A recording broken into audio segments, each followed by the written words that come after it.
Mason Cole had been stretching fence wire since before dawn, the way he'd done every morning for 3 years running.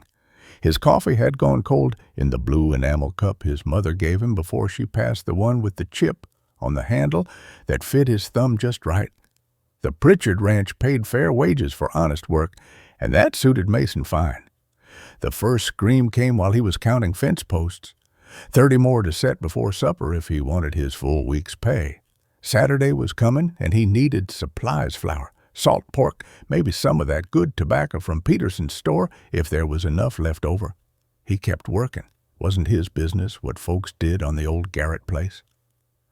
That family had been gone 2 summers now, taken by the fever that swept through. Good people, the Garretts. The missus used to bring lemonade to the church socials. The second scream was different. Had words in it, Apache words. Mason's pliers slipped, catching his palm. Nothing serious, just a scratch that would heal by Tuesday. But the Apache word that followed, say that stopped him cold as January creek water. He'd heard that word before. Fort Grant, 13 years back. The Apache scouts used it when they needed help. It meant rock, but it meant more than that. It meant something solid to hold on to when everything else was washing away. Mason set down his tools, careful-like, the way his father taught him. Never leave good tools where rain could find them. The fence would wait. Fences always waited. The walk to the Garrett place took 10 minutes if you didn't hurry. Mason didn't hurry. Man his age 43 come spring didn't need to hurry for trouble. But his feet found their own pace, following the wagon road that still showed yesterday's rain in the puddles. Funny thing about the Garrett barn, Tom Garrett had built it solid good timber from up mountain, stone foundation that would last a century. Now someone had fixed a store-bought brass padlock on the door. Expensive thing, the kind you'd see at the bank in town. Coffee grounds made a dark stain by the door, still damp enough to smell. Whoever made that coffee hadn't been gone long. Playing cards scattered in the dirt, the Queen of Hearts looking up at him like she knew something. Mason circled around to where the boards had shrunk some. Through a gap no bigger than a silver dollar, he could see her. An Apache woman, maybe 30, maybe younger, hard to tell when someone's been hurt. Her wrists were chained to the iron ring Tom Garrett used for his prize stallion. Her dress was torn store-bought calico, the kind they sold at Peterson's. But she was braiding her hair, steady and calm, like she was sitting on her own front porch waiting for the day to cool. She must have heard his boots because her hands stopped moving. She didn't call out, didn't make a fuss, just waited, looking straight at that gap like she could see him thinking. Mason found the fence bar in his tool bag, always carried one for stubborn posts. The wood around the lock was newer than the rest, still soft. Took 3 good pulls before it splintered. "You got tobacco?" she asked when the door swung open. Her English was educated, careful, the kind they taught at those government schools. "Don't smoke," Mason said, already working at the chain with his file. "Promised my mother I wouldn't." "Smart woman, your mother." The woman held her wrist steady while he worked. "I'm Sarah. Sarah Birdsong, though my grandmother called me something else. Mason Cole." The file bit through the soft iron, making tiny shavings that caught the morning light. "How long they been keeping you here?" "Since yesterday noon. Killed my horse when I wouldn't come quiet. She was a good horse. Raised her from a foal." The chain gave way with a sound like a dinner bell cracking. Sarah rubbed her wrists, wincing where the skin had torn. "There's more," she said, reaching into her boot. 3 families missing. The Crow Feathers, the Walking Rivers, the Stone Carriers. Government says they're on the reservation, but I found them up near Willow Creek. She spread the papers on the barn floor, government documents, the kind with official seals. Mason had seen plenty during his Army days. These showed land transfers, sales, certificates, all signed by the same man, Holbrook, the banker. They weren't relocated, Sarah said quietly. They were murdered for their water rights. Outside, horses approaching, 2, maybe 3. Sarah stood, favoring her left ankle. We need to go. Mason looked at the papers, at this woman who'd been tracking murders while he'd been building fences. Sometimes a man could pretend he didn't hear trouble calling, and sometimes trouble called so loud, even a fence mender had to answer. Come on, he said. I know a place. They went out the back where the boards were loose, heading for the old Olson soddy. Behind them, men's voices rose angry at finding an empty barn. Mason Cole had wanted a quiet life. 3 years of fence work, keeping his head down, bothering nobody. But that Apache word, say-a, had cracked something open in him. Some things, once heard, couldn't be ignored. Before we continue, please leave a like and subscribe. Let me know which city you're watching from. Now, let's get back to the story. The Olson soddy squatted against the hillside like something that had grown there instead of being built. Dust motes danced in the shaft of light coming through the collapsed corner of the roof. The place smelled of pack rats and old rain. Sarah's ankle dragged as they ducked through the doorway. Blood had soaked through her boot leather, leaving dark prints in the dirt. She leaned against the sod wall, chest rising and falling quick but controlled. Mason peered through a gap where the doorframe had pulled away from the earth wall. 3 riders spread out across the flat, searching. The one in the middle sat his horse like a man with a bad back, Garrett, who ran errands for Holbrook when he wasn't drinking at Murphy's saloon. They'll check here, Sarah said. She'd pulled more papers from inside her dress, wrapped in oilcloth yellowed with age. We need to move. Not yet. Garrett's lazy. He'll check the easy places first. Mason watched the riders circle the barn twice before heading toward the main road. Your ankle needs binding? Sarah unwrapped the boot lacing, pulled the leather away from her skin. A gash ran 3 inches along the bone, edges puckered and seeping, rusty nail from the barn floor. By the look of it, Mason tore strips from his shirt tail, the good chambray one he'd been saving for church. The cloth wrapped tight around her ankle, darkening immediately. My grandmother's sister, Sarah said while he worked. Maria, she saw everything. The Crowfeather family was watering their horses at Willow Creek when Holbrook's men came. The children ran.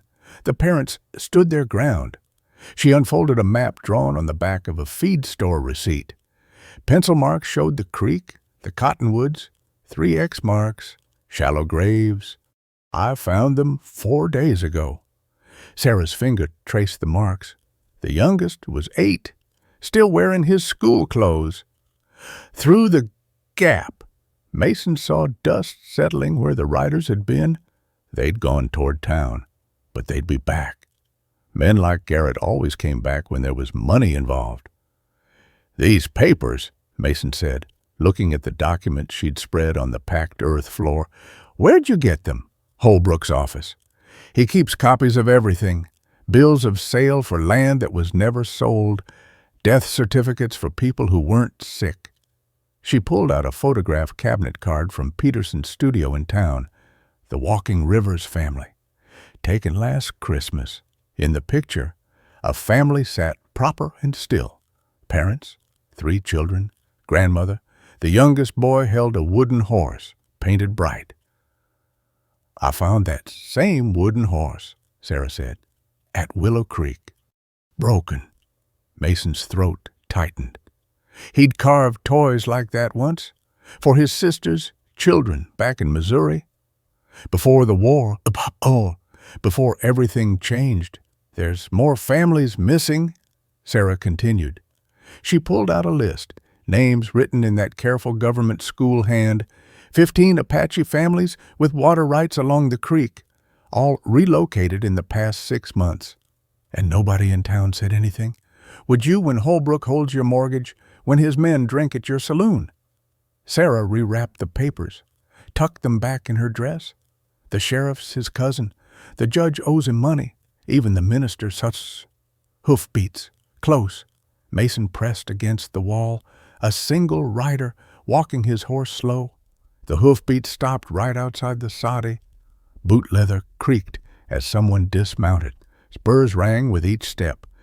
Not Garrett. He wore Mexican spurs that sang different. These were cavalry spurs, military issue. A shadow fell across the doorway. Cole! The voice carried Boston edges, worn down by frontier years. Mason Cole, I know you're in there. Mason knew that voice, Captain Morrison from Fort Grant, the one officer who'd listened when Mason reported what happened at Washita, the one who'd arranged his discharge papers when Mason couldn't stomach it anymore. But Morrison had transferred to California 2 years back. What was he doing here? Sarah's hand found her boot knife. Mason touched her wrist, shook his head. Cole, I'm alone, and we need to talk about those discharge papers of yours. Morrison's shadow shifted. Seems someone in Washington just put a price on your head. Morrison stepped into the doorway, blocking the light. His uniform looked trail-worn, dust in every crease. The captain's bars caught a shaft of sun through the broken roof, tarnished, like everything else out here. Easy, miss. He'd spotted Sarah's knife. I'm here about Cole, not you. Mason stood, keeping himself between Sarah and Morrison.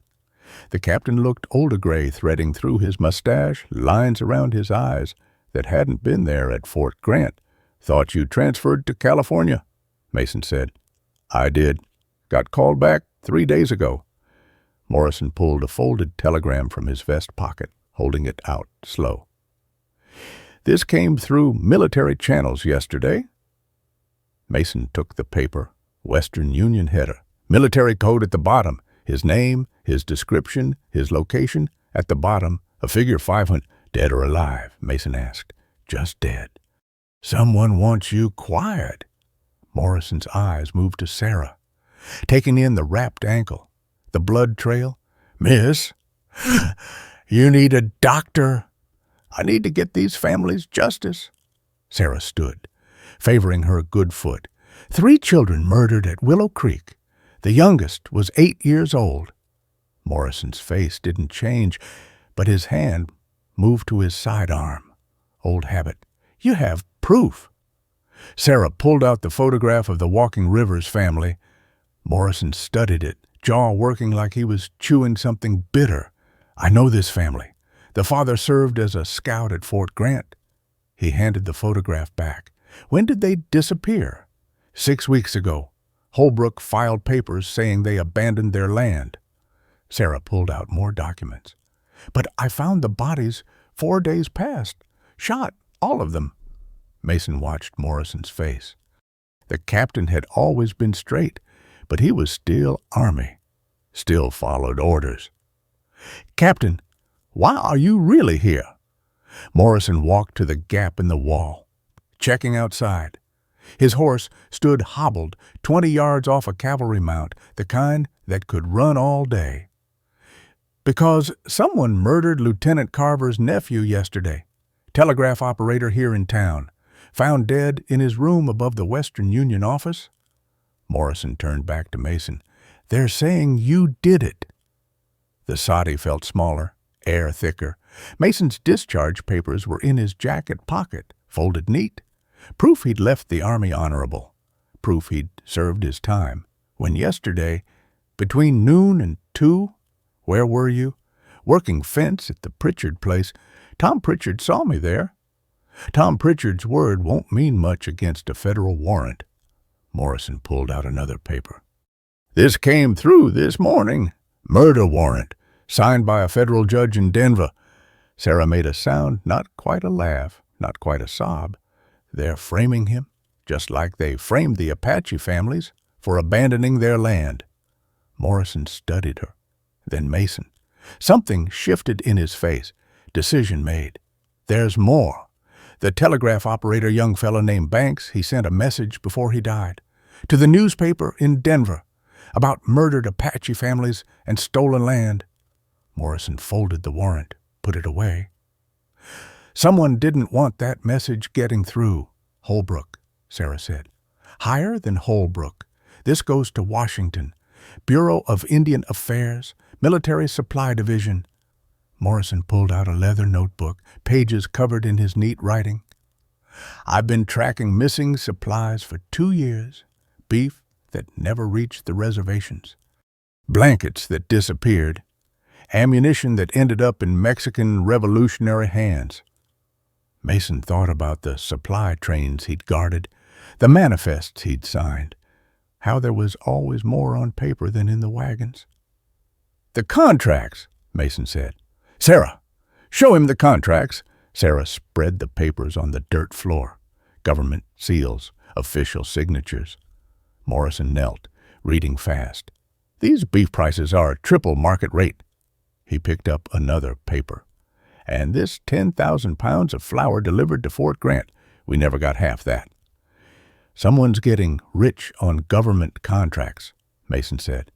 Someone's been getting rich for years. Morrison stood. And killing anyone who notices. Sarah pulled out the map she'd drawn. 15 Apache families, all with water rights, all relocated in the past 6 months. Morrison studied the map. His finger traced the creek, stopped at a bend Mason recognized. This is where they're planning the new railroad spur. Northern Pacific surveyed it last year. Morrison looked up.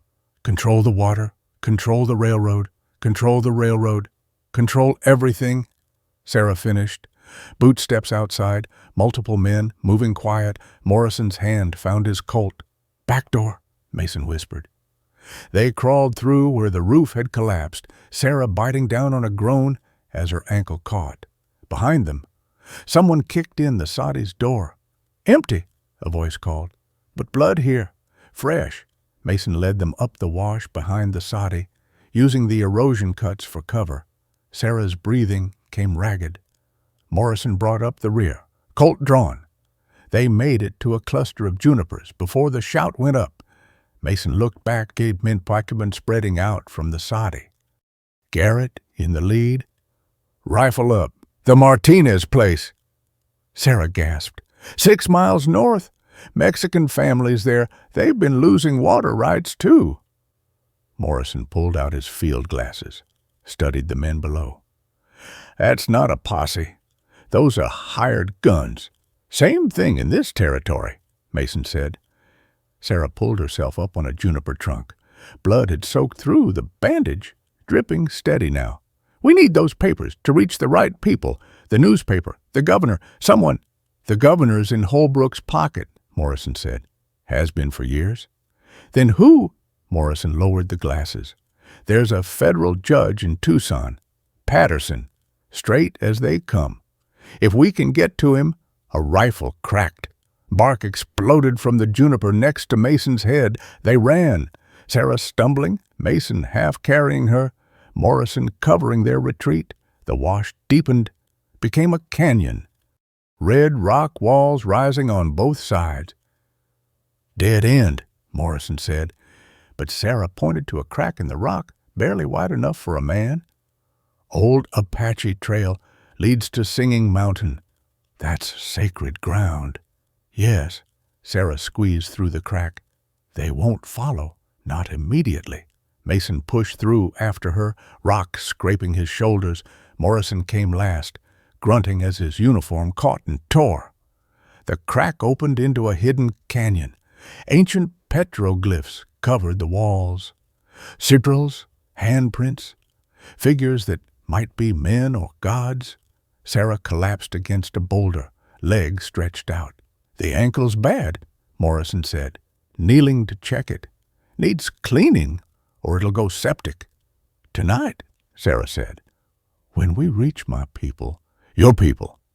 My grandmother's sister lives with a band near Singing Mountain. They've been hiding from relocation orders. Yet Sarah pulled out the photograph again. This family, the Walking Rivers, they were going to join them. Never made it. Mason looked at the cabinet card. The family formal and serious. except the youngest boy. He was almost smiling, proud of his painted horse. "That toy," Mason said. "You said you found it broken." "Not just broken. Shot through target practice." Sarah's voice stayed level, but her hands shook as she rewrapped the photograph. "They made a game of it." Morrison stood checking the canyon walls. "We can't stay here. Those men will find the entrance eventually." "Not before dark, and my people will find us first." Sarah looked at Mason. "But you need to decide. Come with me to Apache territory. You're marked. They'll call you Indian lover, traitor. Your life in town is finished." Mason thought about his fence work. 3 years of simple labor, keeping his head down. 3 years of pretending he hadn't been at Sand Creek, at Washita. 3 years of trying to forget. "My life in town was finished the moment I heard you call for help," he said. Sarah studied his face. "Why did you come, really?" Mason looked at the petroglyphs, ancient messages he couldn't read. "Because I've heard that sound before. Apache calling for help, while we—" He stopped. "Sand Creek," Morrison said quietly. "You were there." Mason nodded. Sarah's hand found his arm. "My mother's sister died at Sand Creek. 7 children with her." The hidden canyon felt like a tomb or a confessional. "I tried to stop it. Mason said. "Testimony later. Nobody listened." "Someone's listening now," Morrison said. He pulled out his notebook again. "Names, dates, places. If we're doing this, we do it right." A whistle echoed through the canyon, high like a bird. But no bird Mason knew. Sarah whistled back, different notes. Shadows moved on the canyon rim. Apache warriors, rifles ready. "My people," Sarah said. Then louder, in Apache. A rope dropped down the canyon wall. The rope burned Mason's palms as he climbed. Sarah went first, the Apache warriors hauling her up when her ankle gave out halfway. Morrison followed, his uniform catching on the rough rock. Mason came last, arms aching from fence work, and now this. At the rim, 4 Apache warriors waited. The oldest had silver threading through his braids, face weathered like old leather. He spoke to Sarah in Apache, voice low and urgent. "My grandmother's sister is at Singing Mountain." Sarah translated. "She's been waiting." The warriors led them along the rim, then down into another wash. No trail Mason could see, just rocks and rabbit brush. But the Apache moved sure-footed, even in the fading light. Morrison's cavalry boot slipped on loose stone. One of the younger warriors' boy, really, maybe 16, steadied him without a word. The captain nodded. "Thanks." The sun dropped behind the western peaks, painting everything the color of dried blood. Sarah limped between 2 warriors who'd made a chair with their arms. Her face had gone gray, but she didn't complain. They walked as darkness fell, stars coming out one by one. Mason knew some constellations from army nights on watch. But out here they looked different, closer, like you could reach up and pluck them. The oldest warrior stopped at 3 rocks stacked in a pyramid. He counted paces north, then east, started digging with his hands beside a flat boulder. "Help him," Sarah said. Mason knelt, scooping dirt. His fingers hit metal, an ammunition box, the kind the army used for Springfield cartridges. Wrapped in oilcloth inside more papers, a leather journal, photographs. Sarah took the journal, holding it to catch moonlight. "My aunt wrote this before she fled to Mexico. Half Apache, half English." She turned to pages. "Names, dates, every family that's disappeared." Morrison pulled out a match, struck it on his boot. In the brief light, Mason saw rows of careful writing. The match died. Morrison lit another. "These dates," the captain said, "they match supply deliveries to Fort Grant. Every time supplies came through, another family disappeared. Because Holbrook needed their land to fulfill the contracts," Sarah said. "Beef contracts require grazing land. Water contracts require the creek." The old warrior spoke. Sarah translated. "He says to follow. The families are waiting." They climbed again, up a deer trail that switched back and forth across the mountain face. Mason's legs burned. His throat felt packed with dust. But the old warrior never slowed. Near the top, a smell hit them. Sweet, wrong. Sarah made a sound in her throat. The warriors spread out, rifles ready. In a grove of juniper trees, 3 mounds of stones, Apache burial style, but fresh. The earth still loose around them. Sarah dropped to her knees beside the smallest mound. A wooden doll lay on top, the kind Apache mothers made for their daughters. This one wore a calico dress, face painted with traditional symbols. "The Crow Feather Girl," Sarah whispered. "She was 12, wanted to be a teacher." Morrison knelt at another grave, moving stones carefully. Underneath, wrapped in a blanket, a small hand visible, still wearing a school ring, the kind they gave out at the government boarding schools. "They made them dress white," Sarah said. "Made them act white. Then killed them anyway." The old warrior spoke again, longer this time. Sarah's face changed as she listened. "He says there are more graves scattered across the mountain. 15 families, but not all the bodies are here. Where are the rest? Some fled to Mexico. Some are hiding with other bands." Sarah stood, wincing as weight hit her ankle. "Some are still missing." Mason studied the graves. 3 mounds. But the placement was wrong. Too neat, too visible. "These were meant to be found," he said. Morrison looked up sharp. "What?" "Someone wanted these bodies discovered. Look," Mason pointed to the arrangement. "Military burial pattern. Feet facing east, heads west. Apache, don't bury like this." Sarah spoke rapid Apache to the old warrior. He answered, gesturing down the mountain. "He says white men came 3 days ago, moved the bodies, rearranged them. Why?" "To make it look like Apache killed them," Morrison said. "Start an uprising. Bring in the cavalry." Mason felt the truth of it settle in his gut like bad water. Create a massacre, blame the Apache, justify clearing them all out, take their land legal and proper. "We need to move the bodies," Sarah said. "Give them proper burial." "No," Morrison pulled out his notebook. "We document everything first. Positions, wounds, evidence. If this goes to court—" "Court." The old warrior spoke English, surprising them all. "White man's court never helps Apache." "This time might be different," Morrison said. "If we can prove Holbrook murdered these families."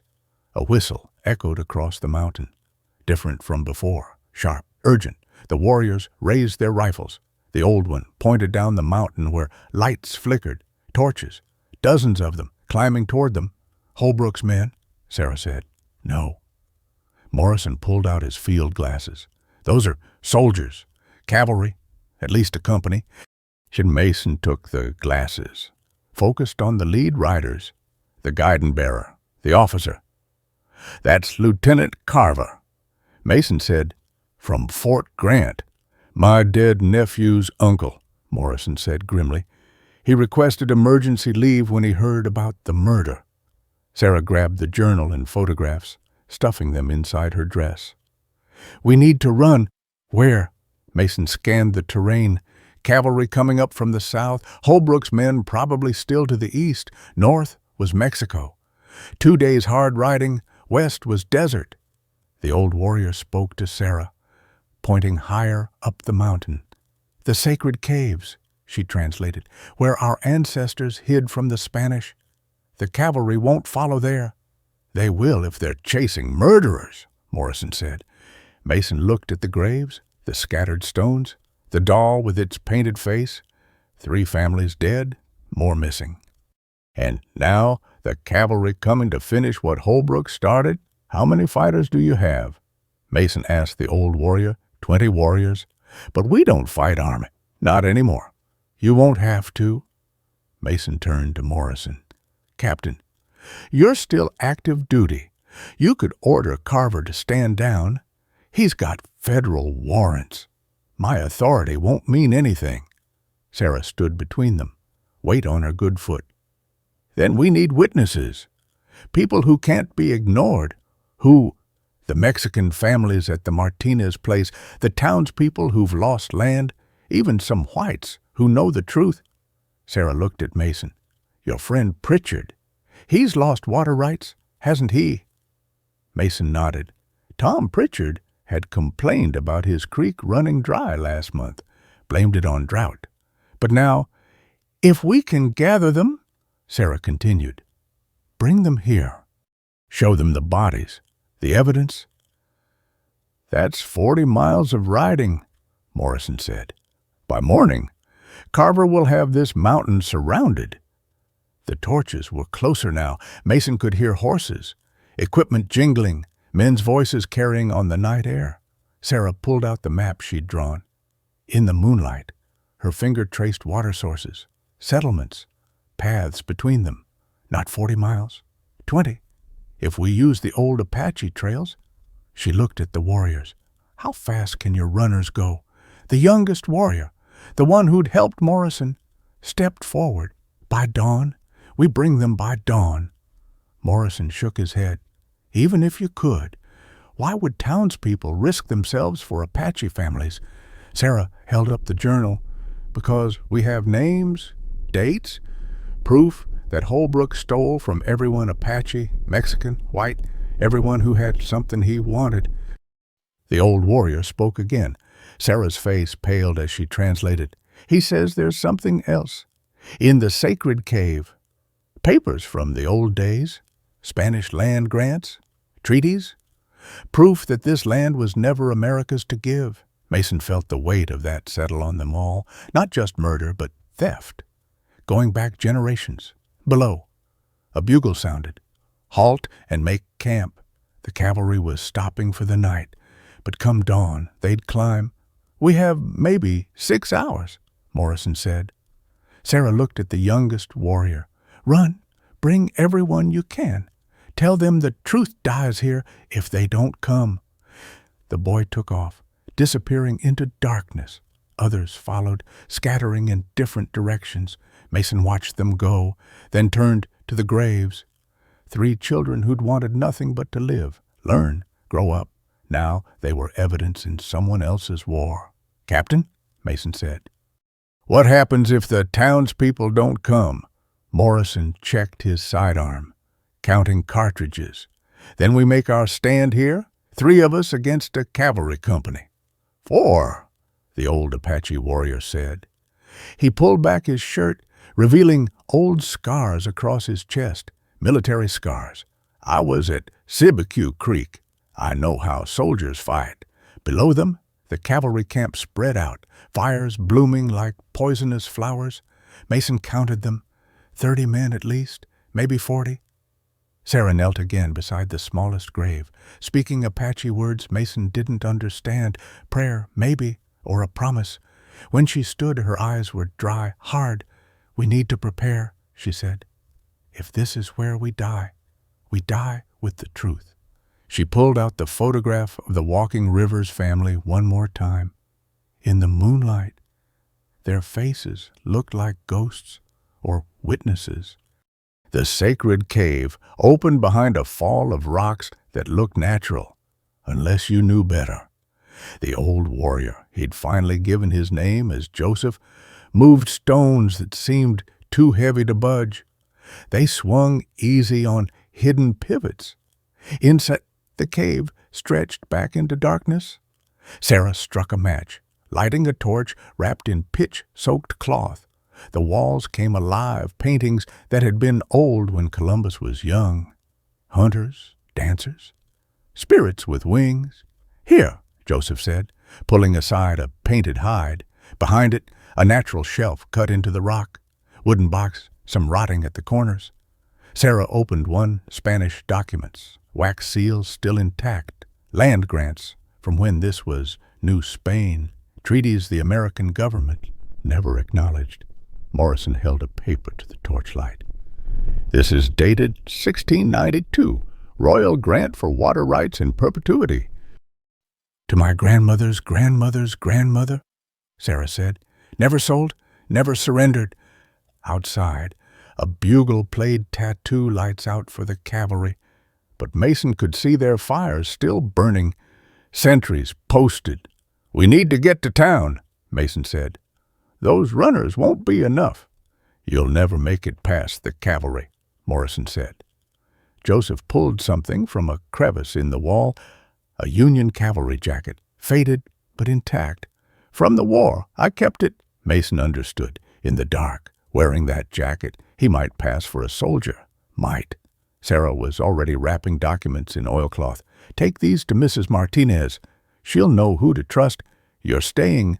Someone needs to guard the bodies. Make sure Carver doesn't move them again." She looked at her ankle. "Swollen, despite the wrapping. And I'd slow you down." Morrison checked his watch, a railroad model, accurate to the minute. 4 hours till dawn. The town's 8 miles if you cut straight down the mountain. Mason put on the cavalry jacket. It smelled of long storage and something else, history maybe, or just old sweat. The buttons caught moonlight like signals. "If they catch you," Morrison started. "They won't."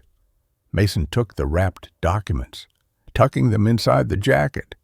Sarah handed him one more thing, the photograph of the Walking Rivers family. "Show them this," she said. "Show them who died." The descent was a controlled fall more than a climb. Mason's boots slipped on shale, caught on roots. Every sound seemed loud enough to wake the cavalry below.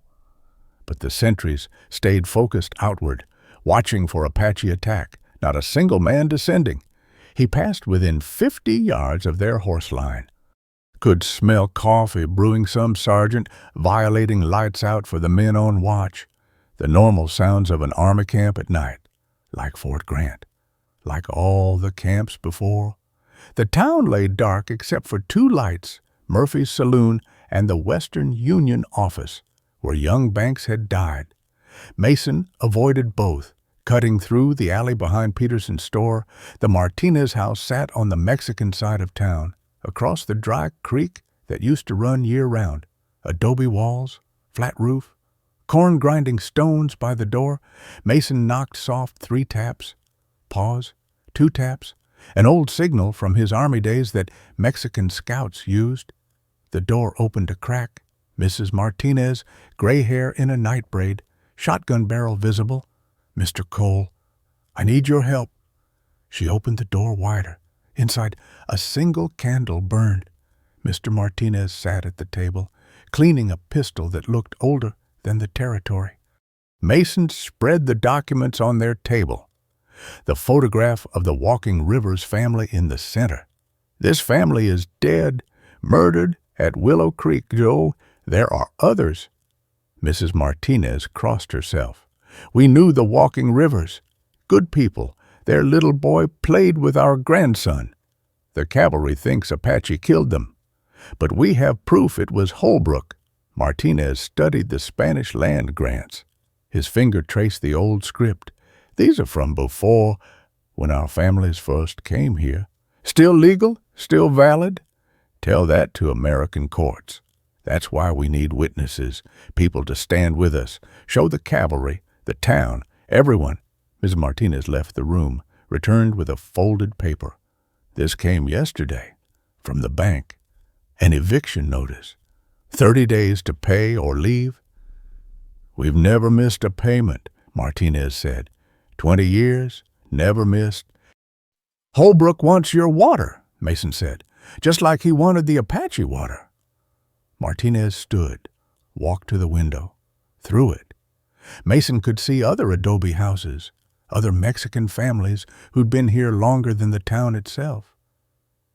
"If we stand with you, we lose everything." "You're losing everything anyway, just slower." Mrs. Martinez touched the photograph. "The little boy?" "What was his name?" "James. James Walking River, 8 years old."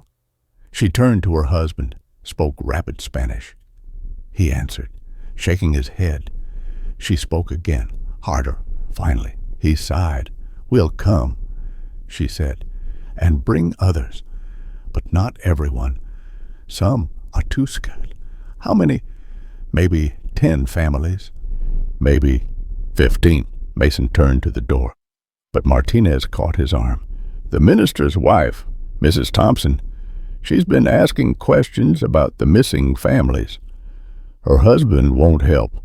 He's afraid for his church. She doesn't care about the church. Try her.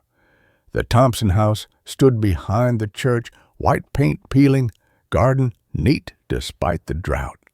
Mason knocked on the back door. Mrs. Thompson answered, fully dressed, like she hadn't been sleeping. Behind her, Mason could see the minister at his desk, head in his hands. "Mr. Cole, I heard you were wanted for murder." "I didn't kill anyone." "I know." She stepped aside. "Come in." The minister looked up. His face had aged years in days. "Cole, you shouldn't be here." "Samuel, be quiet," Mrs. Thompson said. The first time Mason had heard her use that tone. Mason showed them the photograph, the documents. Mrs. Thompson studied everything careful, reading each word. 15 families, she said. 15, that we know of. She turned to her husband. "We're going to help." "Martha, the church will stand or fall on its own, but we fall with it if we don't speak up now." The minister's hands shook as he reached for the photograph. "The boy? He came to Sunday school." "They all did," Mrs. Thompson said. "Apache, Mexican, even some white children, all together. You taught them yourself.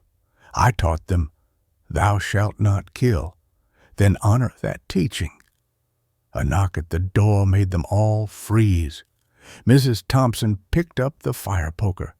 But it was just Jameson, the telegraph operator's assistant. "Mrs. Thompson, I saw McCole come in. I have something." The young man looked scared, but determined. He pulled out telegraph forms. "These came through tonight. Military channels.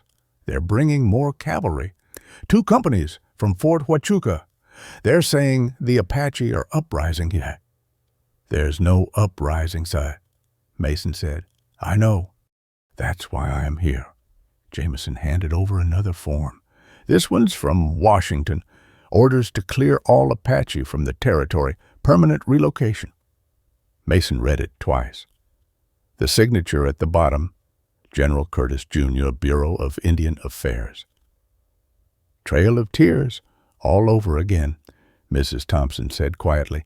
"Can you send messages without the Army knowing?" Mason asked Jameson. "Yes. Railroad lines are separate. Where to? Every newspaper you can reach.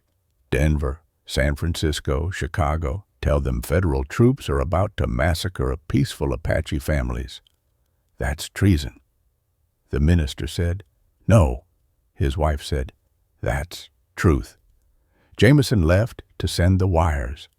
Mrs. Thompson started gathering supplies, bandages, food, water. Her husband sat at his desk, staring at nothing. "Samuel," she said, "the congregation needs to know. They won't come, not for Apache. Some will." And Mason stood to leave. Dawn was maybe 2 hours off. He needed to get back to the mountain. "Mr. Cole," the minister said, "that boy, James Walking River. He asked me once if God loved Apache children same as white children." What did you tell him?" I said, "Yes." The minister's voice broke. "I lied, didn't I? If God loved them the same, this wouldn't happen. God's not doing this. Men are." Mrs. Thompson handed Mason a bundle: food, ammunition, medical supplies. "We'll be there by dawn, with whoever will come." Mason went out the back, but stopped at the garden gate. Someone stood in the shadows by the church, Peterson from the general store, holding a lantern. "Cole." "That you?" Mason's hand found his sidearm. "Easy," Peterson said. "I'm not here for the bounty. Then why? Peterson held up his own eviction notice. Got this today. 60 days to pay what I don't owe or lose my store. He paused. My wife's Apache, half. Anyway, she thinks folks don't know, but they do. Will you come? Me. Yes. Others too. Williams from the livery, Jackson the barber, men who've kept quiet too long. Armed and angry, but controlled. We're not looking for a fight. Fight's coming anyway. Peterson adjusted his lantern. Then we'll face it. Better than running. Mason started to leave, then turned back. Why now? Why speak up now? Peterson looked at the church, its cross dark against stars. Because I've got children. What do I tell them if I stay quiet, that their mother's people deserve to die? A rooster crowed somewhere, too early. But they did that sometimes. False dawn. Get moving, Peterson said. Real dawn's not far off. And Mason ran through empty streets, past the shuttered bank, the dark courthouse. At the town's edge, he could see lights gathering at the Martinez house, wagons being loaded, children being woken. But as he started up the mountain trail, he heard something else. Horses, lots of them, moving through town fast. He looked back, torches streaming down Main Street, cavalry reinforcements already here. They weren't waiting for dawn. They were coming now. Mason's lungs burned as he climbed. The cavalry jacket caught on buckbrush, brass buttons, scraping rock. Below, torches moved through town like angry fireflies. Too many, 2 full companies at least, maybe more. The trail switched back where a landslide had taken out the original path. Mason grabbed a juniper branch, hauling himself up. Bark peeled away in his hand, sticky with sap. His boots found a ledge barely wide enough for his toes. A bullet cracked into the rock 6 inches from his head. Limestone chips stung his cheek. Hold fire, a voice from below. Officer's voice, used to being obeyed. Mason pressed against the rock face.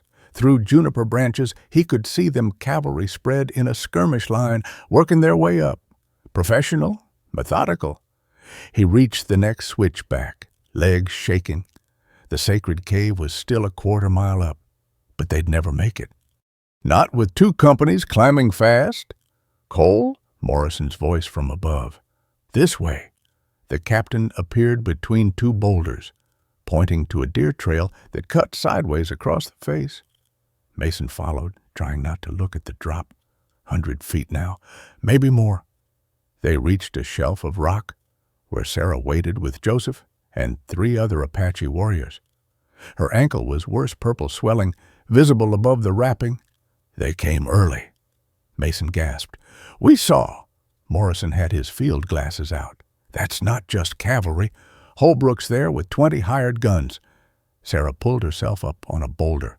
The townspeople, coming, but they'll run into the cavalry. Joseph spoke rapid Apache to the other warriors. They scattered, disappearing into rocks like smoke. Where are they going?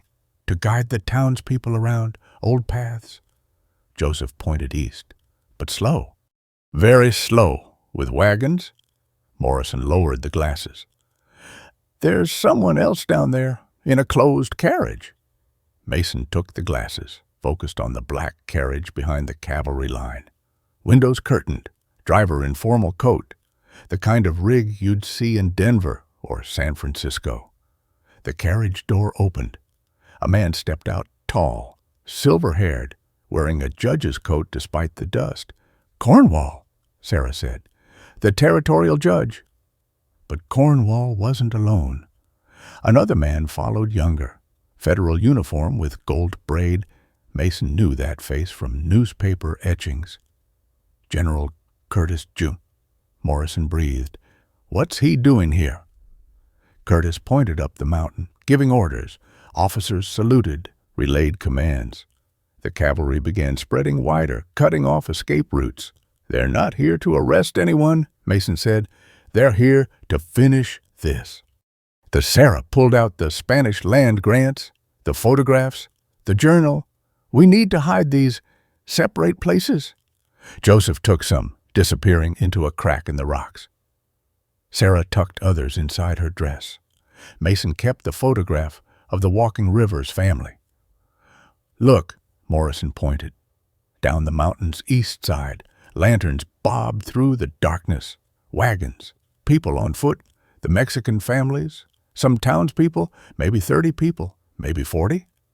Children's voices carried on the morning air. They're walking right into it, Sarah said. The cavalry had seen them, too. A troop peeled off, moving to intercept. We have to warn them, Mason said. How we're pinned here. A whistle echoed across the rocks. One of Joseph's warriors appeared, ran to him, spoke urgently. The families know, Joseph translated, but they're coming anyway. That's suicide. No. Where Joseph pointed to the wagons. Look closer. Mason raised the glasses.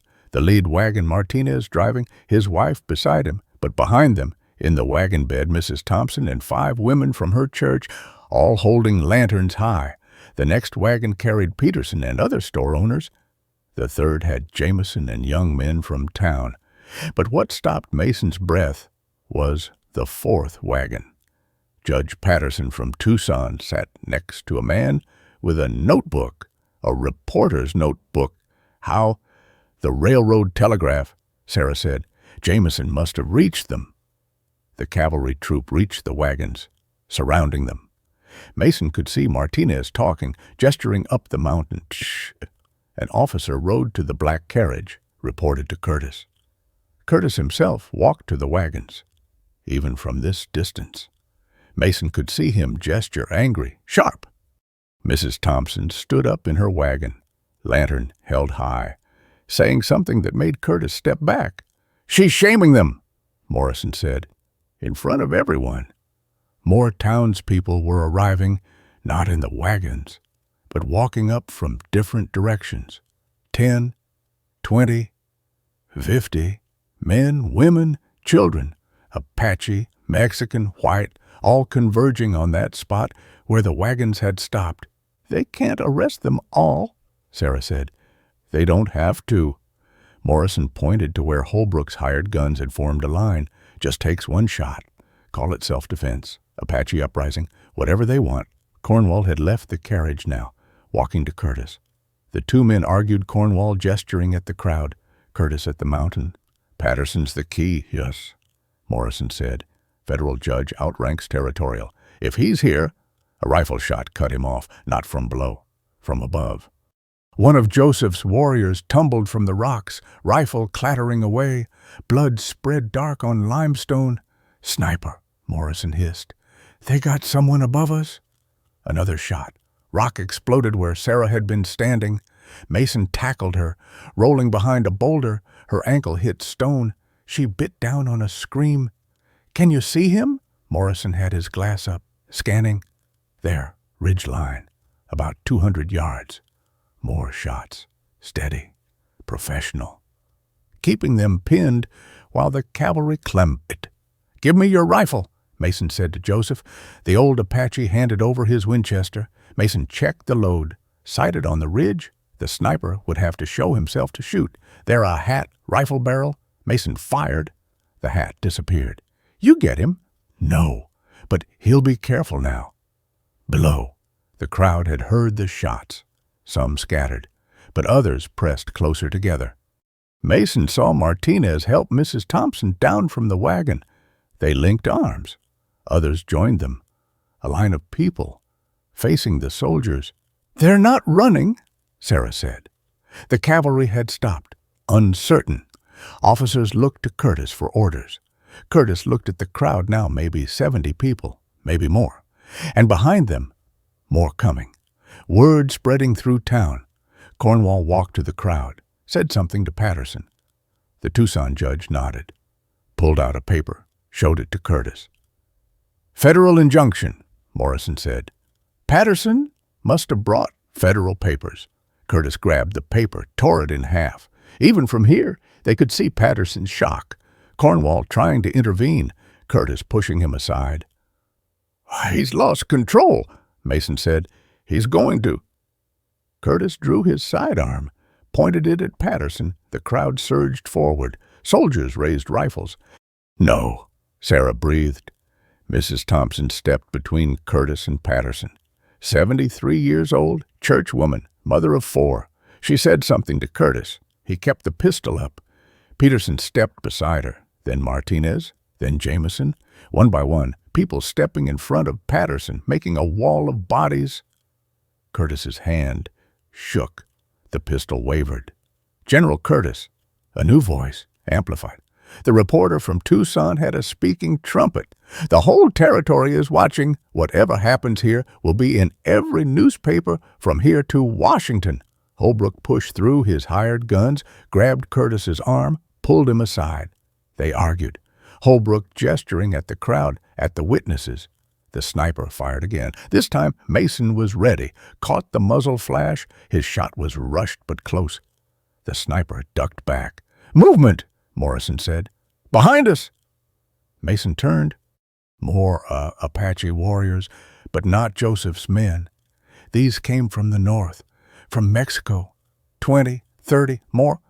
Women and children with them. "The families that fled," Sarah said.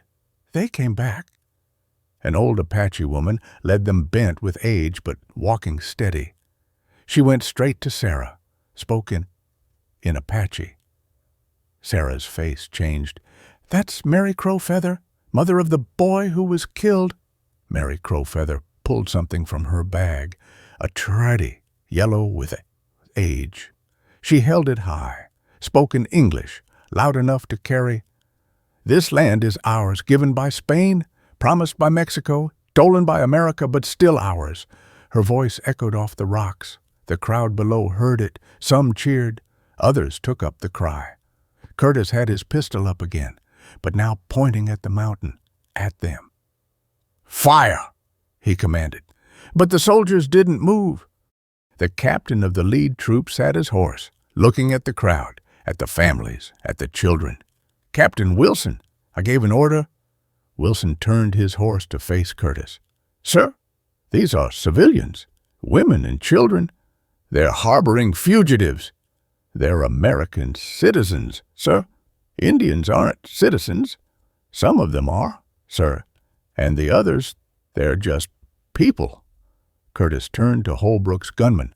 $500 to the man who brings me coal." The hired guns started forward, but the crowd moved to block them, not violent, just standing in the way. Too many to push through without violence. "This is insurrection," Curtis screamed. "No, sir," Judge Patterson said, voice carrying clear. "This is democracy." The sun broke the eastern ridge, painting everything gold. In that light, Mason saw something that stopped his heart. Among the Apache families from Mexico, a young woman holding a baby. Her face, her eyes, familiar somehow. Sarah saw it too. "That's her, the granddaughter of the child you saved at Sand Creek." The woman walked forward, past the warriors, down toward the crowd. She held her baby high, spoke in English. "My grandmother lived because one soldier said no to murder. Today, we all say no." The cavalry captain, Wilson, dismounted, took off his hat. "Stand down," he told his men. "Captain, you're under arrest," Curtis shouted. But Wilson wasn't listening. He was walking toward the crowd, toward the families. Other soldiers dismounted, one by one, setting down rifles. Curtis pulled back the hammer on his pistol. The sniper fired. The bullet took Wilson in the shoulder, spun him halfway around. He dropped to one knee, hand pressed to the wound, blood seeped between his fingers. "Hold fire!" Morrison shouted, but the damage was done. Soldiers grabbed their rifles. Holbrook's men drew weapons. The crowd scattered, women pulling children behind wagons, men reaching for anything that might serve as defense. Mason tracked the sniper's position, a limestone outcrop 50 yards up. The shooter would need to show himself for another shot. Mason waited. Winchester stock smooth against his cheek. Curtis still had his pistol raised, but his attention had shifted to Wilson, who was trying to stand. 2 soldiers moved to help their captain, but Curtis waved them back. "Leave him! He's under arrest for insubordination." Mrs. Thompson broke from the crowd, her church dress catching on sagebrush as she ran to Wilson. She knelt beside him, pressing her shawl against his shoulder. "Get back!" Curtis aimed at her. Mr. Thompson started forward, but Martinez caught his arm. The minister's face had gone white as paper. "Martha, please." She didn't look up from Wilson. "This man needs help. He's a traitor. He's a Christian soldier who refused to murder children." Her voice carried across the morning air. "If that's treason, then we're all guilty." The sniper moved, just a shadow against rock, but enough. Mason fired. The rifle kicked hard against his shoulder. Up on the ridge, a man tumbled forward, his rifle clattering down the rocks until it lodged in a juniper 20 feet below. "Got him!" Morrison said, but Mason was already moving, scrambling down toward the crowd. Sarah tried to follow, her ankle giving way. Joseph caught her, held her back. "Too dangerous," the old Apache said. Below, Holbrook had grabbed one of his men's rifles. "Anybody moves toward that captain, we shoot." Patterson stepped forward, the federal badge on his coat catching sunlight. "Mr. Holbrook, you're under arrest for conspiracy to commit murder." Holbrook laughed. "You and what authorities?" "Federal authority." Patterson pulled out a telegram. "This came an hour ago. President Cleveland has ordered military suspension of operations pending investigation." Curtis snatched the telegram, read it, crumpled it. "Fake. Has to be. The presidential seal is genuine. General, I don't care if God himself signed it." Curtis turned to his soldiers, but half had laid down their arms.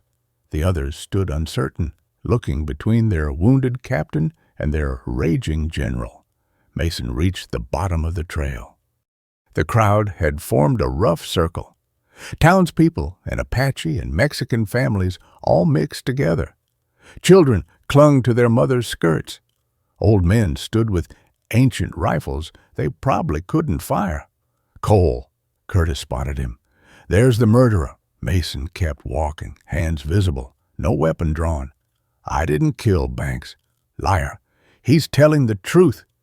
Jameson stepped from the crowd, voice shaking but clear. "I was with Mr. Cole when Banks died at the Martinez house. 10 witnesses saw us there." Curtis's face went purple. "Then you're lying too. All of you lying." Wilson tried to speak, but coughed blood instead. Mrs. Thompson pressed harder on his wound. The shawl had gone crimson. "He needs a doctor," she said.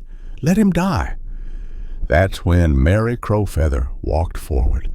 The old Apache woman who'd lost her son. She went straight to Wilson, knelt beside him. From her bag, she pulled herbs, crushed them between her palms. "Apache medicine," she told Mrs. Thompson, "to stop blood." The 2 women worked together, white minister's wife and Apache mother. Wilson's breathing steadied. "This is touching," Holbrook said, rifle still raised. "But Cole killed a federal officer's nephew. That warrant stands." "About that." A new voice from the crowd. A man stepped forward, thin, nervous, wearing a telegrapher's visor. Mason didn't recognize him. "I'm Harold Banks," the man said. Everyone stopped. Curtis's mouth opened, closed, opened again. "Banks is dead," Curtis said. "No, sir. My cousin Theodore is dead. Murdered in my room while I was hiding." The thin man pulled off his visor, hands trembling. "Mr. Holbrook paid my cousin to intercept messages. When Cole's telegram about the murders went through, Holbrook decided someone had to die. My cousin was supposed to kill me, make it look like Cole did it. That's absurd. But Ted couldn't do it. We grew up together, so he told me to run, hide. Said he'd figure something out." Banks's voice broke. "Holbrook's man, Garrett, killed him instead. Made it look like I'd died. Garrett had been edging toward his horse. Now all eyes turned to him. "That's a lie," Garrett said. "Your knife is in my cousin's chest. Your boot print in his blood."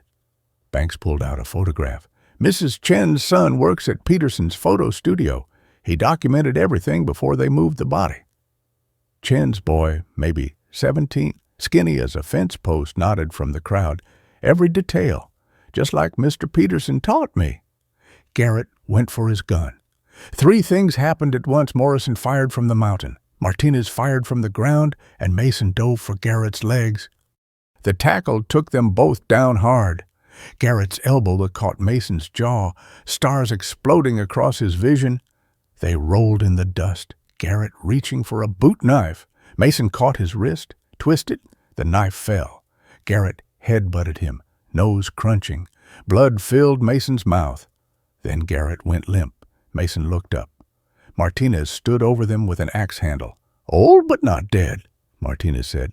Curtis had backed against his carriage, pistol swinging between targets. "Everyone stay back, I'm leaving, and nobody stops me." "General," Cornwall said quietly, "it's over." "Nothing's over. I have authority." "Had?" Patterson held up another telegram. "This came 10 minutes ago. General Curtis, you're relieved of command pending court-martial. Signed, Secretary of War Endicott." Curtis's hand shook. The pistol wavered. Sarah had made it down the trail, Joseph supporting her. She pulled out the journal, held it high. "Every murder," she called out. "Every theft, every contract, all documented. Names, dates, amounts. Your signature on dozens of fraudulent papers. Indian lies. And these?" Morrison had climbed down, carrying the wooden box from the cave. Government supply records, showing theft going back 20 years. Your father started it. You perfected it. The crowd pressed closer, not threatening, just witnessing. Curtis looked around wildly at soldiers who wouldn't meet his eyes, at townspeople who'd found their courage, at Apache families who'd survived his attempts to destroy them. His pistol hand dropped. "Arrest them," Patterson told the soldiers. Curtis and Holbrook both, but Curtis raised the pistol again, not at others. At his own head? No. Mrs. Thompson left Wilson, started toward Curtis. "That's not the way." Curtis's finger tightened on the trigger. A rifle cracked from the mountainside. Curtis's pistol flew from his hand. He grabbed his wrist, howling, up on the rocks. One of Joseph's warriors lowered his rifle. The same young man who'd helped Morrison earlier. "No suicide," the warrior called down. "You face justice, like our families faced your bullets." Soldiers moved in, binding Curtis's hands. Holbrook tried to run, but the crowd closed around him, not violent, just impassable. He stood trapped, looking older, smaller. "The documents," Patterson said to Sarah. "We'll need everything for the trials." Sarah nodded, but swayed on her feet. The ankle had started bleeding again, red seeping through the wrapping. Mason moved to steady her, but stopped. Something was wrong. The crowd had gone quiet. All faces turned east. Dust rose from the valley road. Lots of dust. Another cavalry column, but bigger. Mason counted Guidon's 4 companies, maybe 5. And behind them, supply wagons, artillery, reinforcements, Morrison said grimly. "Curtis must have called for them yesterday." Patterson checked his telegrams. "Nothing here about more troops?" The lead rider carried a different Guidon, not regular cavalry. Mason's stomach turned to ice. "That's the 7th Cavalry," he said. "Custer's old unit." The same unit from Washita, the same one Curtis had commanded before his promotion. Morrison pulled out his field glasses. "That's Colonel Mackenzie leading them." Mackenzie. Mason knew that name. Indian fighter, the man who destroyed the Comanche, forced the Kiowa onto reservations, never lost a fight. "He won't care about telegrams," Morrison said, "or federal judges. He's here to finish what Curtis started." The 7th Cavalry spread into battle formation, 500 men, fresh horses, mountain howitzers on the supply wagons. Wilson tried to stand, Mrs. Thompson and Mary Crowfeather supporting him. "They'll negotiate. They have to." "No," Joseph said quietly. "Mackenzie never negotiates." The crowd started to panic. Parents grabbed children. Some ran for cover. "Wait!" Sarah called out, voice cutting through the fear. "Stand together. If we scatter, they pick us off." But Mason wasn't looking at the cavalry anymore. He was watching the supply wagons. Something familiar about the driver of the lead wagon, the way he sat, held the reins. The driver turned his head, and Mason's blood went cold. It was Lieutenant Carver, the one Morrison said was investigating his nephew's murder. But Carver had died at Washita. Mason had seen him fall, which meant this was someone else. Someone who looked exactly like a dead man. Carver's twin brother, the one nobody talked about, the one who disappeared after Sand Creek with a wagon load of Apache scalps to sell, the one who knew Mason's real name wasn't Cole. The 7th Cavalry formed a half-moon around the crowd, horses stamping, leather creaking. Colonel Mackenzie rode forward, ramrod straight, gray beard trimmed sharp. His eyes swept over the mixed gathering like a man counting cattle. Mason kept his face turned down, but he could feel Carver watching from the supply wagon. 20 years since Sand Creek, but some faces you never forgot. And Josiah Carver, the lieutenant's twin, he'd remember the sergeant who'd testified against them all, General Curtis. Mackenzie called out, "Why are you restrained? Arrested illegally." Curtis struggled against his bonds. "These people are harboring murderers." Patterson stepped forward, federal badge bright in the morning sun.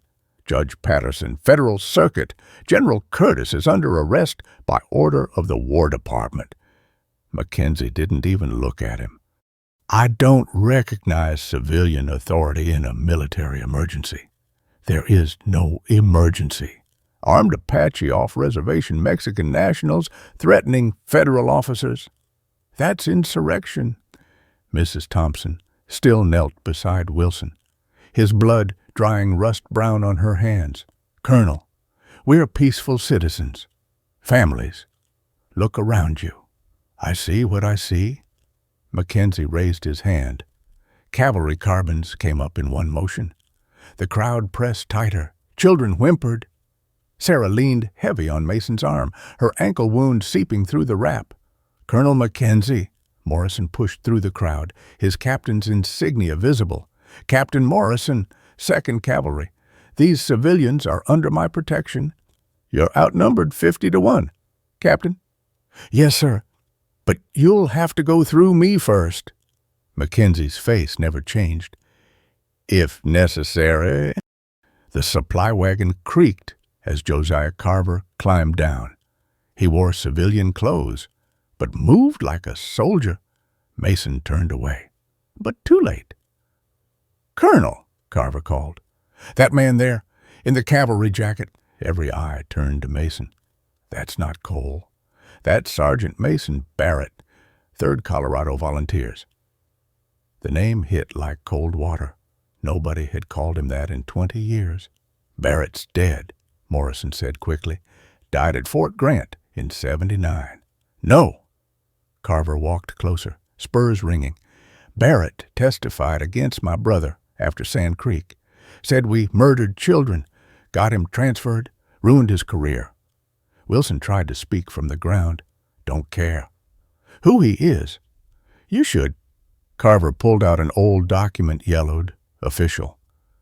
"Sergeant Mason Barrett, wanted for desertion, never properly discharged, still military property." He'd Mason's discharge papers, the ones he'd carried for 20 years, were back at his cabin. Not that they'd matter now. "That's not possible," Morrison said. "I processed his discharge myself, under the name Cole. But Barrett never existed after Sand Creek. The Army erased him." Carver smiled, teeth white as gravestones. "Except in our records. My brother kept everything." Sarah's hand found Mason's. It doesn't matter what name, it matters. Mackenzie had dismounted, walked to them. Desertion during wartime is a hanging offense. The war ended 20 years ago. Not the Indian Wars. They're still onwards. Mackenzie looked at the Apache families, as today proves. Mary Crowfeather stood from beside Wilson. The old woman's dress was stained with the captain's blood, but her back stayed straight. "My son died for nothing," she said to Mackenzie. 8 years old. "Shot for sport by white men? Is that your war?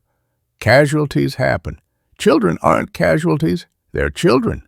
Apache children grow into Apache warriors. My son wanted to be a teacher." Her voice never rose, but it carried. He could read, write, in English and Apache both. The crowd stirred. Other voices rose, Mexican mothers who'd lost children to relocation. White families burned out for their water rights. Enough. Mackenzie drew his sidearm. "Everyone disperses now, or we open fire. You'll fire on women and children." Patterson pulled out his telegrams. In front of a federal judge, reporters, the whole territory watching. "I'll do my duty. Your duty." Wilson had pulled himself up. Mrs. Thompson and Mary Crowfeather supporting him. "Your duty is to protect citizens." "Indians aren't citizens. These are people." Wilson's voice cracked. Blood ran fresh from his shoulder. "I've served 15 years. Fought Apache, Comanche, Sioux. But this isn't war. It's murder." One of Mackenzie's lieutenants, young, maybe 20, lowered his carbine. "Sir, Captain Wilson's right. These are mostly women and kids. Lieutenant Brooks, raise your weapon." "Sir, that's an order." Brooks raised his carbine, but his hands shook. Other soldiers exchanged glances. The sun climbed higher, heat building. Sweat ran down Mason's back under the cavalry jacket. The photograph of the Walking Rivers family pressed against his ribs where he'd tucked it. Josiah Carver had moved closer. "Hello. Barrett, remember me?" "I remember your brother, cutting ears off dead children." Carver's fist caught Mason's jaw. He went down hard, gravel biting into his palms. Sarah tried to help him up, but her ankle buckled. "Stop it." And Mrs. Thompson left Wilson, marched straight to Carver. "You're no better than animals." Carver backhanded her. The minister's wife fell, glasses breaking on the rocks. That did it. Mr. Thompson broke from the crowd, mild minister who'd never raised his hand to anyone. He hit Carver square in the nose. Blood exploded down Carver's shirt. The cavalry raised weapons. The crowd surged forward, everything balanced on a knife edge. "Wait!" Sarah stood, despite her ankle, holding something high. The treaty Mary Crowfeather had brought. The Spanish seal caught sunlight like fire. "This land was never yours to take." Her voice rang off the rocks. "Spain gave it to us. Mexico honored it. America promised to respect existing grants." "Paper doesn't matter," Mackenzie said. "Then what does—" Sarah looked at the soldiers. "Honor duty? God?" She started singing, not English, not Apache. Latin, a Catholic hymn the Spanish priests had taught centuries ago. Mary Crowfeather joined her. Then Mexican women who remembered their grandmothers' voices.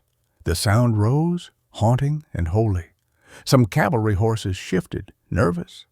The young Lieutenant Brooks lowered his weapon again. "Shoot them!" Mackenzie ordered. Nobody moved. "That's an order." "No, sir." Brooks dismounted, laid his carbine on the ground. "I joined to protect people, not murder them." Another soldier dismounted. Then another. Bitter. Not all, maybe a third, but enough. Mackenzie's face went red as fresh beef. "This is mutiny. This is conscience," Wilson said. He'd stood fully now, swaying but upright. "Something you forgot, Colonel." The singing continued.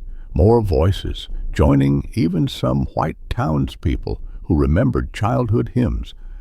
The sound filled the valley, reached the mountains, came back as echo. Mason stood, jaw throbbing where Carver had hit him. The twin was watching him with eyes like his brother's, cold, empty, already dead inside. "You ruined my brother's life," Carver said quiet, just for Mason. "He died bitter, broken. He died a child killer. He died following orders, like you did. I stopped following those orders. And look where it got you. Hiding under a false name, building fences, pretending the past didn't happen." Carver smiled again. "At least my brother faced what he was." Mason wanted to argue, but the words stuck, because Carver was right, partially. He had been hiding, 20 years of hiding. Sarah touched his arm. "That's not who you are now, isn't it?" She held up the photograph of the Walking Rivers family. "You stopped for me, came when I called. That's who you are." The singing had stopped, everyone watching Mackenzie, waiting. The colonel looked at his dismounted soldiers, at the crowd, at the morning sun climbing higher. His jaw worked like he was chewing something bitter. "General Curtis," he said finally, "you're relieved of command. What you can't, I can. Military Code Section 7, Article 12, unfit for command due to mental instability." Mackenzie turned to his officers. "Take the general into custody, protective custody." Curtis started screaming about conspiracy, treason, his father's legacy. 2 sergeants led him away, still screaming. "Mr. Holbrook," Mackenzie continued, "you're under civil arrest." He nodded to Patterson. "Judge, he's yours." Holbrook said nothing, but his eyes never left Mason.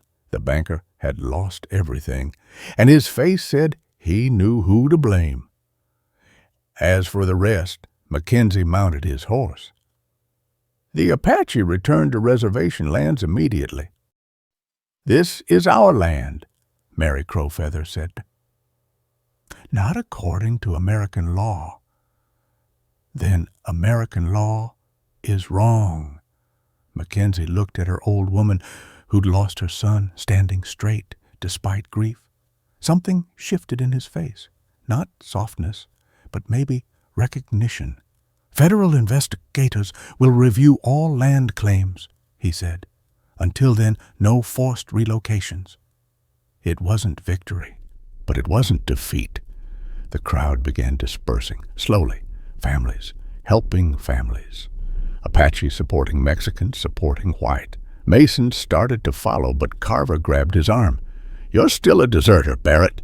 Morrison stepped between them. "He's Mason Cole. Has been for 20 years. Names can't change what we've done." Carver pulled out another document. Warrant for Mason Barrett. Murder of Apache civilians at Sand Creek. Mason's legs went weak. They'd turned his testimony against him. Made him guilty for reporting the guilty. "That's impossible," Patterson said, taking the warrant. "The statute of limitations? No limitations on war crimes." Carver smiled. "My brother kept such good records, including Barrett's confession that he participated before trying to stop it." Sarah pressed closer to Mason. "He was 19, following orders. So was everyone. But he's the only one who admitted it in writing." The warrant was real. Federal seal, judge's signature. They'd planned this for years, waiting. Wilson had made it to his horse. Mrs. Thompson and Mary Crowfeather still helping. Mason Cole saved lives today. That matters more than a name on old paper. "Law is law," Carver said. "Then the law needs changing," Mrs. Thompson said.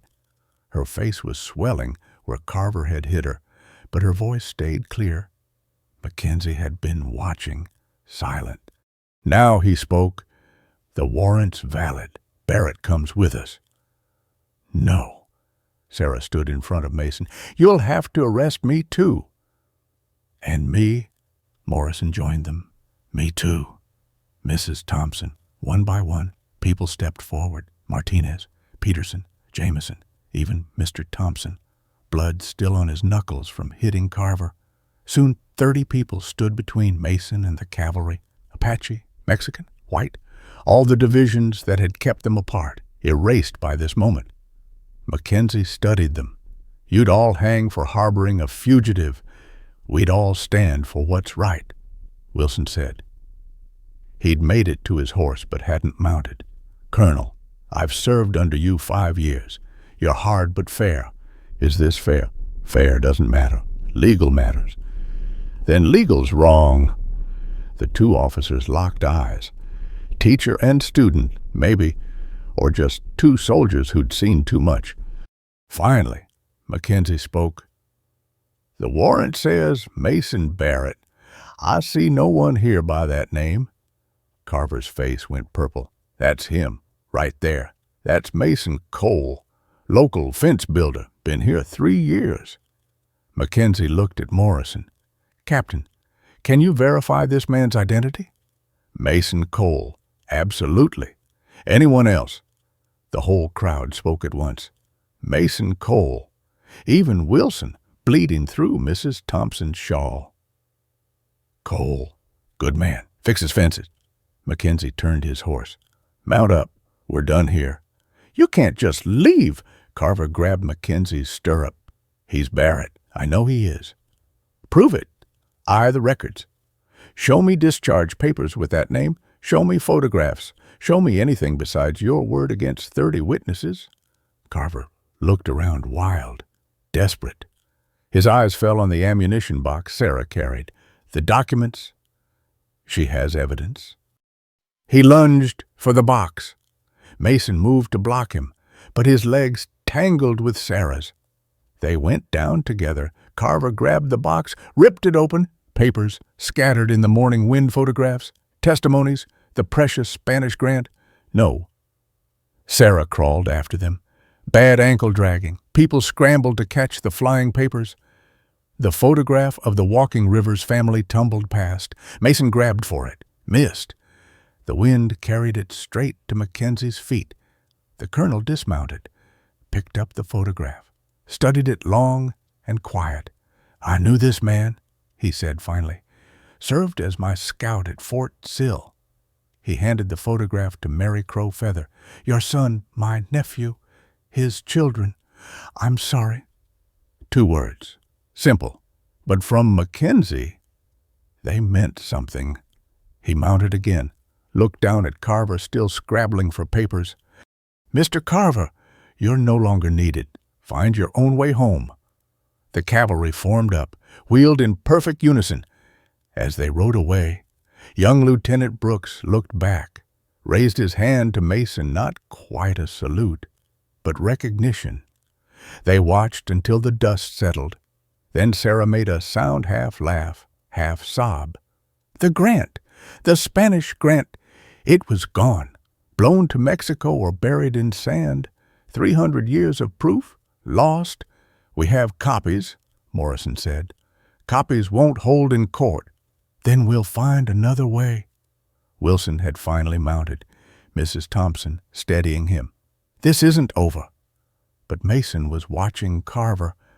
The man stood alone now, abandoned by the cavalry, surrounded by hostile faces. His eyes had gone flat, dead, like his brother's eyes at Sand Creek.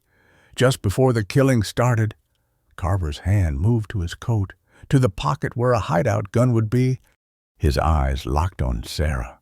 Mason's hand moved before his mind caught up. The derringer in Carver's coat pocket, he could see its outline now. See Carver's fingers closing on the grip. Sarah, down! Mason shoved her sideways as Carver's hand came up. The derringer cracked sharp, thin sound like a branch breaking. The bullet sparked off limestone where Sarah's head had been. Carver thumbed back for the second shot, but Martinez was already moving. The old man's axe handle caught Carver's wrist. Bone cracked. The derringer spun away into the dust. Carver dropped to his knees, cradling his broken wrist. No screaming, just breathing hard through his teeth. Morrison had his Colt out, but there was no need. Carver looked smaller now, older, like something had broken besides his wrist. Tie him, Patterson said. He'll stand trial with the others. Yeah, 2 men bound Carver's hands, gentle with the broken wrist, but thorough. They led him to Holbrook's wagon. The banker didn't even look at him. Sarah pushed herself up, gravel embedded in her palms. Mason helped her stand. Her whole body shook. Not the fear, but rage held back. 3 times, she said. 3 times they've tried to kill me. It's over now. No, it's not. She looked at the scattered papers, some still drifting on the wind. Without the grant, we have no legal claim, just testimony against their lawyers.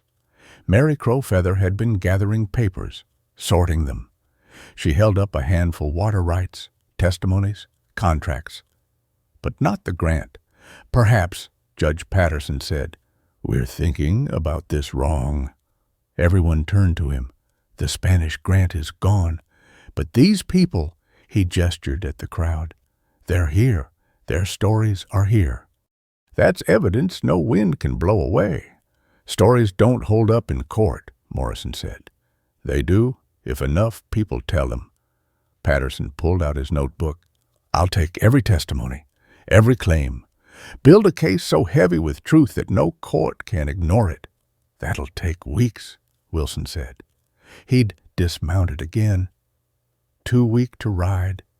Mrs. Thompson and Mary Crowfeather had him sitting on a flat rock, working on his shoulder.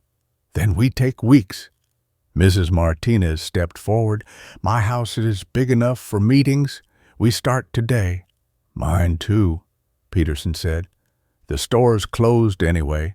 Holbrook owns the mortgage. Not anymore.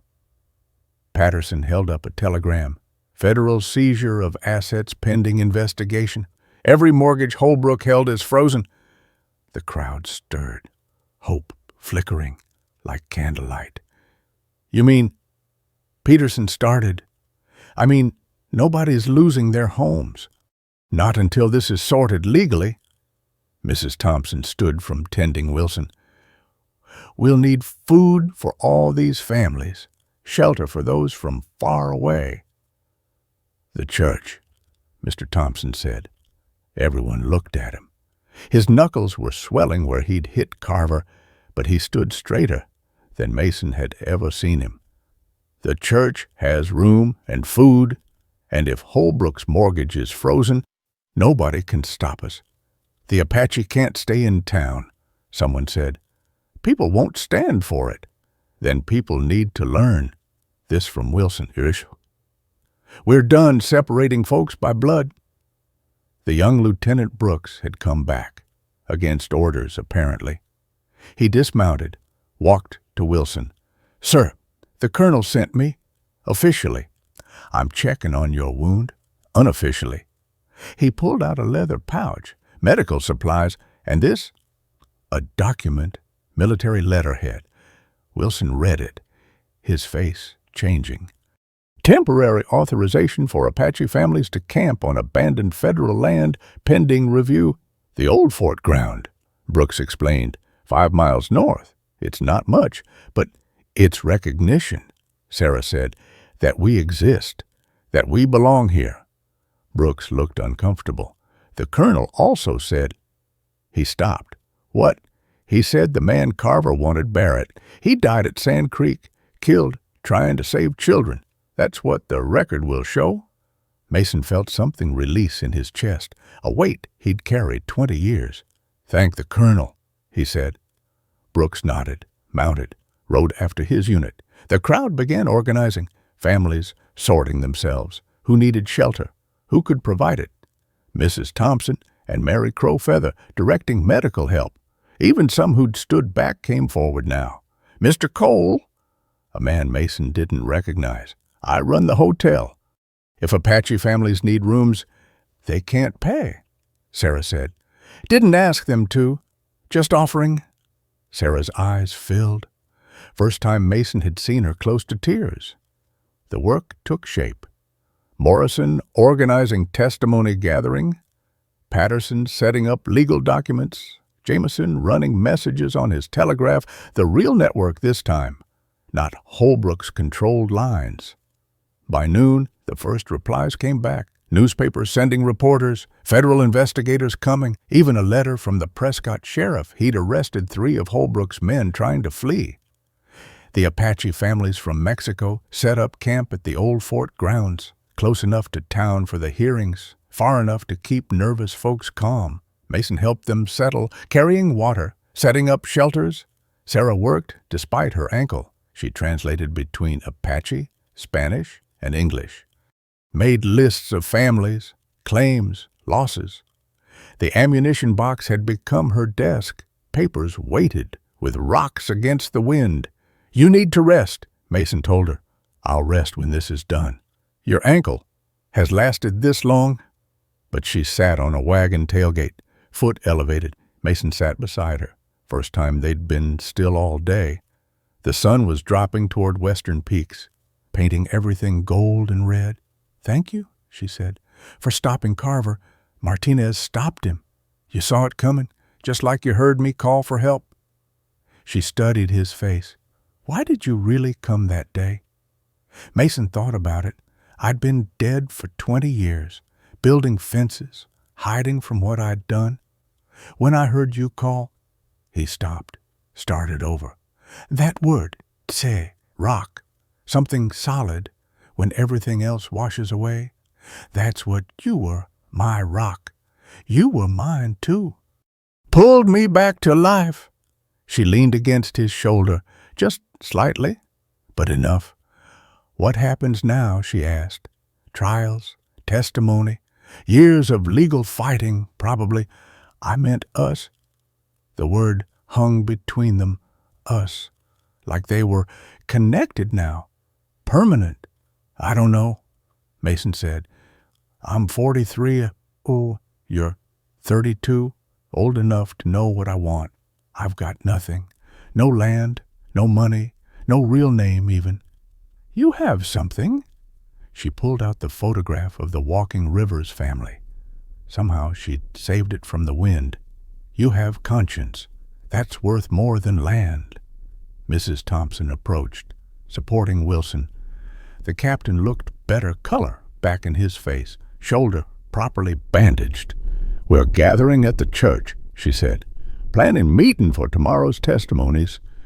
They walked back together, the 4 of them, through town streets that looked different now. Apache children playing with Mexican children while white children watched. Curious. Women sharing food across fence lines that had stood for years. Men who'd never spoken nodding to each other. Not perfect. Some doors stayed closed, some faces turned away. But enough doors opened. Enough faces turned toward each other. The church was full, every pew, every corner, Apache, Mexican, white, all together. For the first time Mason could remember, Mr. Thompson stood at the pulpit, but he wasn't preaching, just organizing. "We need translators," he said. "Anyone who speaks more than one language." Hands went up, more than expected. "We need people to house families during the testimonies." More hands. "We need witnesses, everyone who's lost land, water, family." Almost every hand now. Patterson stood. "This won't be easy. They'll send lawyers, try to divide us, make separate deals." "We stand together," Martinez said. Others echoed it. "Even if it takes years. Our families have been here centuries," Mary Crowfeather said. "We can wait years more." The meeting went late. Plans made, committees formed. Mason found himself assigned to security, making sure no one threatened witnesses. Morrison would help, and Wilson when he healed. Sarah would coordinate translations and documents. Her ankle needed weeks to heal properly, but she could work sitting down. As people filed out, Jameson rushed in with telegrams. "From Washington, Congress is sending investigators." And he paused, reading, "The president himself wants reports." "Cleveland's a Democrat," someone said. "He won't help." "Maybe not," Patterson said. "But scandal helps no one. If we make enough noise, We make noise, Key. Mary Crowfeather said, My people have been quiet too long. The crowd dispersed into darkness. Families to temporary homes, Apache to the fort grounds. But something had changed. The invisible lines that divided the town had blurred. Mason walked Sarah to the Martinez house where she'd stay while her ankle healed. The night was clear, stars sharp as glass. My grandmother, Sarah said, used to say the stars were holes in the sky where the dead could watch through. Think they're watching now. I think James Walking River is watching, and his sister, and all the others. She stopped at the door. I think they see we're finally fighting the right way. Together. Together. Mrs. Martinez opened the door. Sarah, your bed's ready. Mr. Cole, you're welcome, too. We have room. Mason looked back toward town. His cabin was 3 miles out and cold and empty, so here was warmth, food, people. Thank you, he said. Inside a pie, the Martinez house smelled of beans and coffee. Children slept on pallets by the fire. Adults sat at the table, still planning. Mason found a corner, sat down for the first time in 20 years. He didn't feel alone. Sarah brought him coffee, sat beside him. Tomorrow starts the real fight. Let it come. Through the window, he could see lights at the old fort grounds. Apache families settling in. Not victory, but not defeat either. Patterson had been writing at the table. Now he looked up. Mr. Cole Mason, we'll need your testimony about Sand Creek. That's not who I am anymore. No, but it's part of how you became who you are. Patterson's eyes were kind. The man who stopped to help Sarah, who stood up today, that man was shaped by Sand Creek. Mason nodded. He'd tell it, all of it. Let the world know what happened when good men stayed quiet. Sarah's hand found his. You won't be alone. None of us will, Mrs. Martinez said. Not anymore. Outside, a guitar started playing, Mexican love song, soft and sweet. Someone joined in with a harmonica that would be Peterson's boy. Then drumming, soft but steady, Apache rhythm. Music from 3 peoples, making something new. Mason closed his eyes, listening. Tomorrow would bring lawyers, arguments, threats, years of fighting in courts instead of battlefields. But tonight, in this house, with these people, there was peace. The coffee was strong, bitter. Sarah's hand was warm in his. Through the window, stars watched like witnesses. Somewhere out there, the spirits of murdered families waited for justice. It would come slow, maybe incomplete, but it would come. Because now they stood together. The music continued. Mrs. Martinez started humming along. Even Mr. Thompson, the minister who'd been so afraid, added his voice. Mason didn't sing, never had, but he listened, and that was enough. Sarah leaned against him. Welcome home, she whispered. Home. After 20 years of wandering, 20 years of hiding, home, connecting hearts. You know, I used to think strength meant standing alone, building fences high enough to keep the world out. 20 years I spent hiding behind the name Cole, pretending Mason Barrett died at Sand Creek. But that morning when I heard Sarah's cry for help, something cracked open in me. Watching Apache grandmothers tend white soldiers' wounds, seeing Mexican farmers stand with threatened neighbors, witnessing Mrs. Thompson face down federal guns, I learned what real courage looks like. It's not about being fearless. It's about being afraid and standing up anyway, because the person next to you needs you to.